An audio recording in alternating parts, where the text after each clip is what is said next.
اور ان سے 2 شخصوں کا حال بیان کرو جن میں سے ایک کو ہم نے انگور کے 2 باغ عنایت کیے تھے اور ان کے گردا گرد کھجوروں کے درخت لگا دیے تھے اور ان کے درمیان کھیتی پیدا کر دی تھی. دونوں باغ کثرت سے پھل لاتے اور اس کی پیداوار میں کسی طرح کی کمی نہ ہوتی اور دونوں میں ہم نے ایک نہر بھی جاری کر رکھی تھی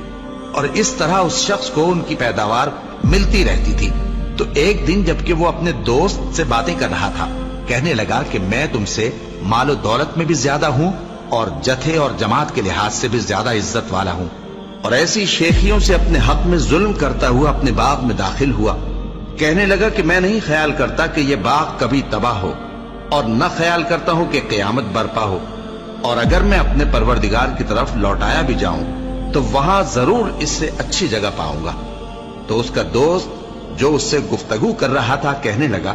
کہ کیا تم اس ذات سے کفر کرتے ہو جس نے تم کو مٹی سے پیدا کیا، پھر نطفے سے، پھر تمہیں پورا آدمی بنایا؟ مگر میں تو یہ کہتا ہوں کہ اللہ ہی میرا پروردگار ہے اور میں اپنے پروردگار کے ساتھ کسی کو شریک نہیں کرتا. اور جب تم اپنے باغ میں داخل ہوئے تو تم نے ما شاء اللہ لا قوت الا باللہ کیوں نہ کہا؟ اگر تم مجھے مال و اولاد میں اپنے سے کمتر دیکھتے ہو تو عجب نہیں کہ میرا پروردگار مجھے تمہارے باغ سے بہتر عطا فرمائے اور تمہارے اس باغ پر آسمان سے آفت بھیج دے تو وہ صاف میدان ہو جائے، یا اس باغ کی نہر کا پانی گہرائی میں اتر جائے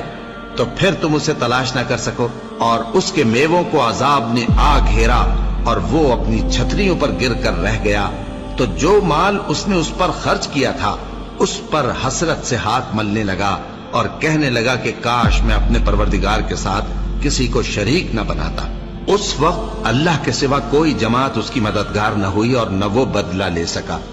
یہاں سے ثابت ہوا کہ حکومت سب اللہ کی ہے. جو معبود برحق ہے